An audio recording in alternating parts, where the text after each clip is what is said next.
G'day everyone, welcome back to another weekly tipping video on the channel. Going to be going over my tips for round 8 of the 2024 AFL season. Feel free to leave a like and subscribe if you do go on to enjoy today's video. And let's start as always with my tips from last week.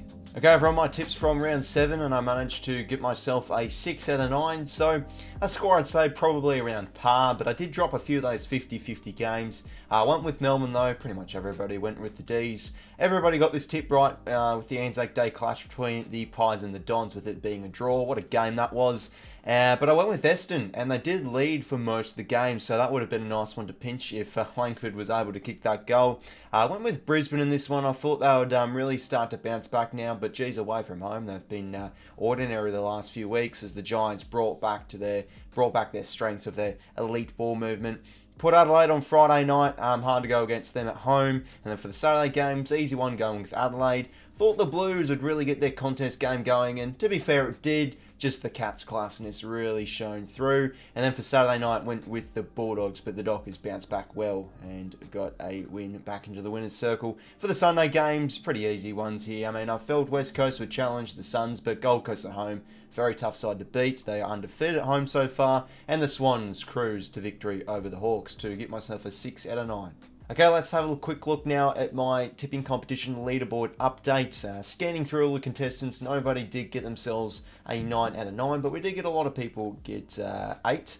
And as for who is leading the tipping competition, well, Magpies FX is maintaining top spot with a total score of 69. Right everyone, let's start off now with my tips for round 8, or should I say rivalry round, with the cracking matchups we have on show for this weekend. We start off though with the showdown, the first one of this year on Thursday night, 7:30 PM Adelaide, taking on Port Adelaide. Well, it must be said right off the bat, the Crows always have the wood usually over Port Adelaide. They're able to beat them in both the showdown games last year, but this year, it's a little bit different. The Crows have had a pretty disappointing start to 2024. Their win-loss record isn't sitting very nice, just with the 2 wins. As for Port Adelaide, they do sit with a 5-2 record off the back of a pretty resilient win over the Saints, given so many outs they had. And this is going to be a big test for this week. 𝐼𝐿𝐴𝐿𝐴𝐿𝐴𝐿 might be out at the clash with a hamstring injury. 𝘼𝐿𝐴𝐿𝐴𝐿𝐴 is going to be out with concussion. So if those 2 players can't get up, well, that's just important chunks out of their side. So the onus is on Zach Butters to start to lift, Ollie Wines to do a bit more of the heavy lifting, and for sure back there, 𝐓𝐡𝐞 �𝐎𝐿𝐴 to carry some of the load. Even though the Crows might only have 2 wins for the season so far, it does reflect on how badly they've played with, their inconsistent ball movement. But they've always been in these games, especially at home. Like, yeah, they lost against Geelong and Essendon and Melbourne, but they were in those games. They were leading throughout stage of the game, and they kept it close. So expect this one to be a cracking and close contest against the pair for sure. And as for Port Adelaide, they're a bit of a hard team to gauge at the moment. Look what happened against Collingwood. You can either see the good of players, or they're just the absolute terrible of players, like we saw with their defence. So it's a bit of a tough one to go with here. I just feel like, though, Port Adelaide, better team on paper. I probably feel like I should back them in, but just because of with Adelaide, they have the wood over the pair at the moment. They are a bit of a gettable team too, I feel, Port Adelaide. And Adelaide, yes, they only have had 2 wins, but if they can really get the ball movement going, get a bit of dominance out of the midfield, like Dawson is in good form as of late. They're yet to win at home this year as well, so it's eventually got to come, and I feel like this will be the week where they can finally get that win. So they'll knock off Port Adelaide here in a close game. This one could really go either way, but I'm liking the Crows here to really start to get their game and get that game plan and get a bit of that ticker going. So the Crows to beat Port in an absolute classic by 6 points. Now for Friday night footy, we have the classic Carlton versus Collingwood matchup at the MCG, and this is going to be a really exciting one to watch for sure. Carlton currently going better than the Pies so far this season, but you never want to write off Collingwood. Now they've won 3 games in a row, including a draw where they could have won late if 𝐼𝐿𝐴𝐿𝐴𝐿 was able to take that mark. I'm watching in the last month or so now. It feels like Collingwood are starting to get a bit of their ticker going with their ball movement and their pressure and their turnover game. As for the Blues, they are ticking the boxes in terms of contest and numbers inside 50 and etc. But they were just beaten by a more classier Cats side. They were able to rebound really well, make the Blues pay with their inefficiency forward of centre. And we all know certainly Collingwood is a team that can make teams pay for mistakes down the other end. The last few weeks or so, Carlton's defence has actually slipped a little bit. They've become a bit more of an easier team to score against when moving the football against them. So Collingwood is definitely a side that can really punish with ball movement, given what we've seen from the last month. But the territory and contest game is in really good check, and I just feel like the better team going than the Pies at the moment, they should really find a way to get it done over the Pies. But again, these games are always just close, and I'm just feeling something about Collingwood. I expect Carlton to really get up here and really take home the chocolates with their strong contest game, but something's telling me the Pies just aren't done yet, and they've been impressive to watch the last few weeks. These are always rivalries that could go either way. So I'm going to be going with Collingwood with this game. If they're able to bring that pressure and that good ball movement, I think they can run over the top of the Blues. So this one will be maybe a bit of a cagey affair throughout all of the game, but I reckon that the Pies will run away with it and pick up a great win by 10 points. For the Saturday games now, another rivalry game we've got here, the Sydney Derby, or the Battle of the Bridge, whatever you want to call it. The Swans taking on the Giants at the SCG. Now, I don't want to be too biased, but I think this is probably one of the games of the round. It's second versus third. This is one of the closest Sydney derbies we're going to have in quite some time. Two top four teams at the moment going at it. Should be a ripper. Now, if this game was going to be drying conditions, you'd feel like, both teams' ball movement is fantastic. We'd see a nice free-flowing game. But I've seen the conditions for this game on the weekend. It's going to be actually a lot of rain. So, yeah, it will be a bit of a slug fest between two sides that do love the pressure and the contests. The Swans, as of late, have been very good off the bye with the 2 wins in a row over Gold Coast, and really flex their muscles over a younger and inexperienced Hawthorn side.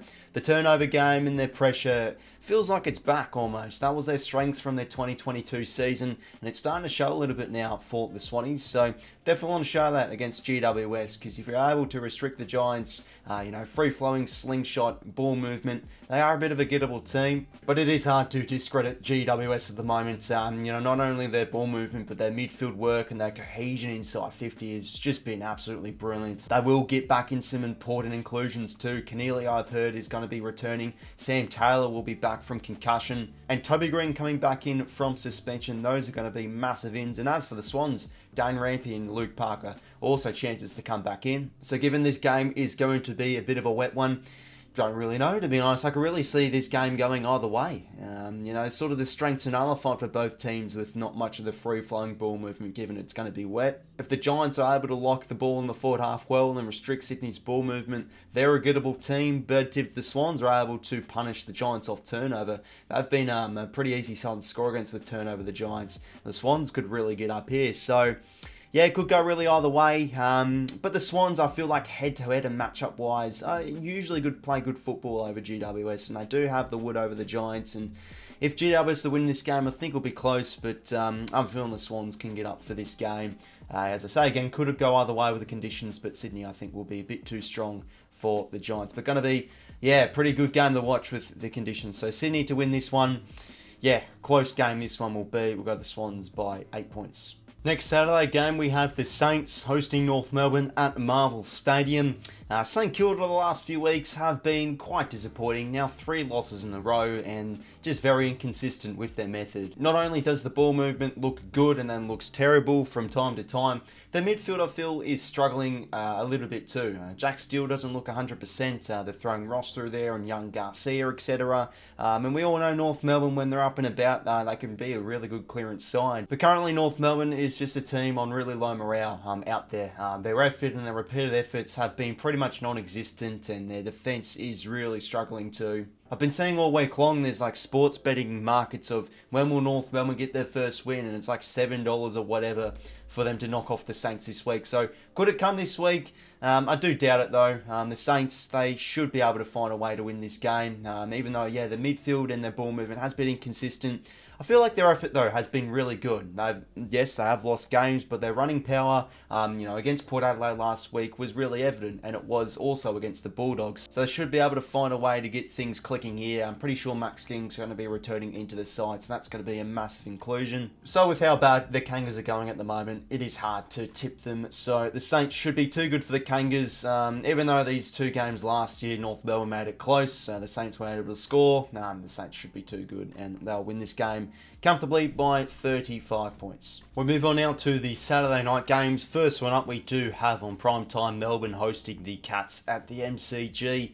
Now, this is always a very underrated clash, these two teams. These are always, I feel, close games of footy. You can remember back to 2021 when Max Gawn kicked the winner after the siren to win the game, and there's just been close contests, especially at 𝐓𝐻𝐵A.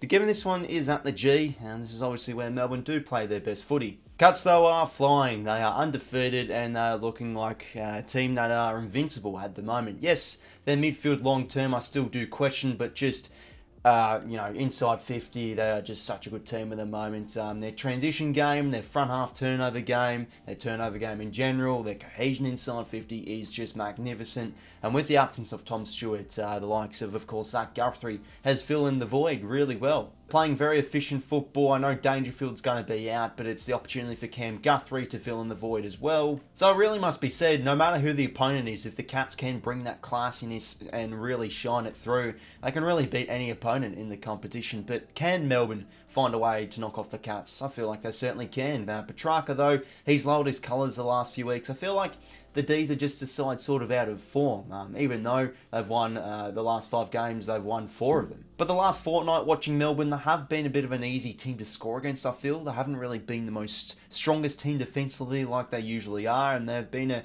bit of a gettable team too from contest. So it's an absolute necessity for the Ds to bring back their strong DNA of defence and contest, and they've had a few revelations for the centre too, don't get me wrong about that. Daniel Turner kicked 3 or 4 goals last week, so could he do a job again this Saturday? Then Ryan's off the back of a massive contract re-signing, so he's going to have to be playing an important game too. So the Demons are wanting to win this game. They've just really got to bring their dominance in their contested game, like we all know. That's usually their strengths to the Ds.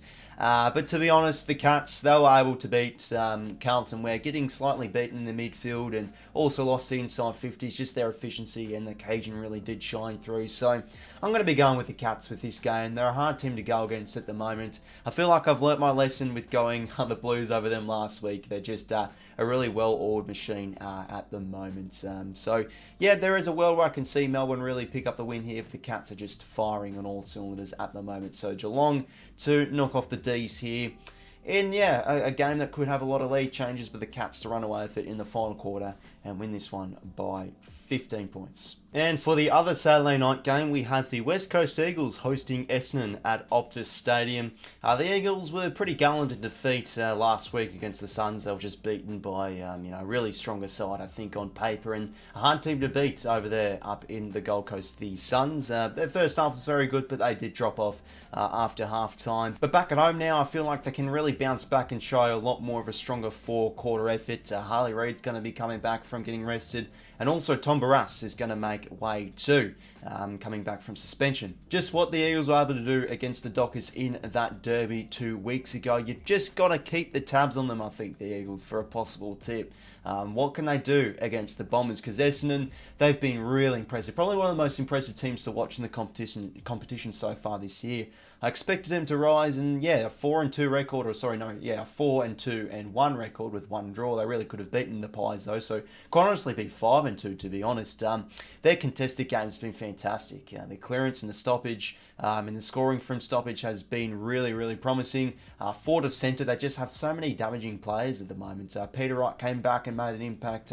Jake Stringer is in fantastic form too, and he's looking like a match winner. So I feel like if Essendon are serious and they're a side really building with strong resilience, I feel like on the field, which has been a bit of a no-show the last few years with the Bombers. So yeah, I feel like they're becoming a mentally tougher team. They should find a way to knock off the Eagles here, who are up and about this season the last few weeks and in front of a hostile crowd too. But at the same time, I still look at Essendon and I feel like there are going to be inconsistencies with their game. They are still think a bit far away from the finished product. They'll be finals contenders, I feel like, this year. should win this game of footy, but I'm feeling risky. With tips sometimes, and I just think West Coast will find a way to win this game. Their midfield work's also been very, very good too. 𝐼𝐿𝐴 𝐻𝐿 just been a workhorse in that midfield. Yes, they did get well beaten by Gold Coast midfield, but, at home they can be different gravy, like we saw against the Dockers. So I'm not trying to discredit Essendon. I really love how they've been going. Just the cohesion as well. I feel like forward centre's been great for them. Nick Martin's been great across half-back, but I'm just thinking West Coast can find a way to knock off the Dons here. You just got to go with those against the grain tips, and I feel like the Eagles will get the job done. So West Coast will win this game, and we'll go them by a thriller by 7 points. For the Sunday games now, first one up, we do have the Richmond Tigers hosting the Dockers at the MCG. The Tigers, as I've said the past few weeks, I think they'll continue to be competitive, and they were. I thought their showing was quite good against the Demons for sure. They played a really good first half, but yeah, it did slip away against the Demons side, which were stronger on paper. And this could almost be the same said for the Dockers. Horror show, of course, against West Coast, but bounced back with a really strong win over the Western Bulldogs. The midfield work for Fremantle, I feel like, has been fantastic. Brayshaw and Hayden, young and strong, just been waxing off each other really well in that midfield. And Fife, how good was he? He looks like he's back to his best. He's been a key part in their midfield on being able to extract it out and show strength in the contest and get it forward. So really looking at this matchup, the Dockers should be able to get on top of the Tigers midfield, who do look young and inexperienced. Jacob Hopper, again, what a shame he's out with another hamstring injury. So does a youngster maybe like Kane 𝐬𝐿 𝐼𝐴. There's certainly going to be a lot of good and bad with the Tigers. At the MCG, though, this is where they do play their best footy. They were able to knock off Sydney with the Sunday game not so long ago. So if they're able to bring that really strong pressure and get a collective team effort, well then, yeah, there's certainly a chance here to knock off the Dockers. But, better team on paper. I just feel like Fremantle, just a side that's well drilled, defensively really sound, and they usually play well at the MCG. I can't remember the last time they dropped the game here. They beat Hawthorn, they beat Melbourne, of course, there last year. So I'm going to be backing in the Dockers. They should be too good for the Tigers. Could be a bit of an even game throughout the first half, but Fremantle will be too good in the second, I feel, and they'll win this game by 19 points. Next Sunday game, we have the Bulldogs hosting the Hawks at Marvel Stadium, 4 p.m. The Bulldogs were pretty disappointing last week against the Doggers. They were well beaten, I felt, in the midfield, and just their transition game's so inconsistent with moving the footy and also defending ball movement. It's hard to get a gauge on them, but I still feel like, though, they're sitting in 12th. They're probably going better than what their ladder position suggests. Percentage of 114.7. They can have games, the Doggies, where they can put on a big score. Like we saw against the Saints and West Coast at home. At their playpen of Marvel, they play usually really good footy. And especially against those lower-ranked sides, the Bulldogs can beat up on those softer teams. Hawthorn, geez, they've been really poor the last few weeks. Again, they were just killed off ball movement. Their foot skills and their ball skills themselves have been really disappointing. They're able to win the territory game for the most part against the Swans and win the inside 50s from here to there, but it's just their cohesion inside 50 has been a massive struggle, and defensively they've just been leaking goals too. So the Bulldogs should find a way to beat the Hawks here, I think, convincingly, let's be honest. I know 𝐬𝐿𝐴 𝐼𝐴, though, will hurt them, but I'm pretty sure 𝘼𝐻𝐿𝐴 will come back into the team. They're a talented side, the Western Bulldogs. They either play really good or really bad, so I feel like this could be a week where they could beat up on a team that is struggling at the moment and play really good. So the Bulldogs will knock off the Hawks here and win this game by 36 points. And the final game of the round, we do have the Q clash. Brisbane hosting the Suns at the Gabba. Yeah, Gold Coast currently have a good record against them at the moment, and they're coming into this one, I think, with a chock full of confidence. This is an opportunity whilst Brisbane are struggling. They're sort of on the low at the moment to just continue to push them down the ladder, because the Suns, their contest and their midfield game has been very impressive. And as for Brisbane, they just look really off at the moment. Their ball movement and their defending ball movement's just been really, really ordinary. They've not been unable to play to their strengths. When they've been able to win a lot of inside 50s, they haven't really been good in terms of cohesion inside 52. So they're just a bit of a hot mess at the moment. So there's really questions with both sides. We all know the good of Gold Coast is very, very good, but then they can have games where, especially away from home, they've been unable to win away from home. And when they have played not at home, geez, they've looked really poor. So it's like, oh geez, well, who could get up with this game? But as I say, again, Gold Coast midfield, I mean, Matt Real, I think's honestly a top 5, top 3 player in the comp at the moment. He's just accumulating a lot more of the football this year, and his contested possession game is just through the roof at the moment. Blended in there with Anderson and 𝐼𝐶 𝐎𝐿. They are really getting it done in the contest and could for sure beat up on Brisbane's midfield, no doubt about that. You know, 𝐼𝐶 𝐎𝐿 tagged 𝐷𝐼𝐿𝐴 𝐼𝐿 last year in the other 𝐓𝐿𝐴 game, or the last 𝐓𝐿𝐴 game, sorry, and look how well that went. So if they can nullify the likes of Neil and not allow Harris Andrews to intercept, then yeah, for sure, I could really see the Suns winning this game. But as I said earlier, I just keep on backing Brisbane. I just keep on backing them, and I feel like I won't die with that. You know, they're yet to win at home this year too. Like, what in the world? How they've not won at home this year? So surely this is the week against the Suns, where they are a young team as well, Gold Coast. So they're not going to be playing at the peak of their powers every single week. And I just feel like this will be a game where Brisbane will bounce back. You know, the midfield battle will be an interesting one though. But if they can bring their strengths, because they can be a very good side off clearance and off turnover, if they're able to bring that efficiency, I think they can win this game. So I'll go the Brisbane Lions to knock off the Suns. I feel like that could really get up here, Gold Coast, but I'll back in Brisbane. You know, their seasoning is hanging by a thread. They need to win. Still feel like they are, you know, an experienced side and should knock off the Suns here if they are good enough. So Brisbane to win this game by 14 points. So overall, they were my tips for round 8 of the 2024 AFL season. Let me know what your tips are down below in the comments. A lot of 50-50 games, so best of luck for all you lot this week. Should be a cracking round of football. A lot of interesting rivalry games, so keen for it to unfurl. So thank you very much for tuning in, everybody. Feel free to leave a like and subscribe if you did go on to enjoy. And until next time, I will talk to you later. See you later, fellas.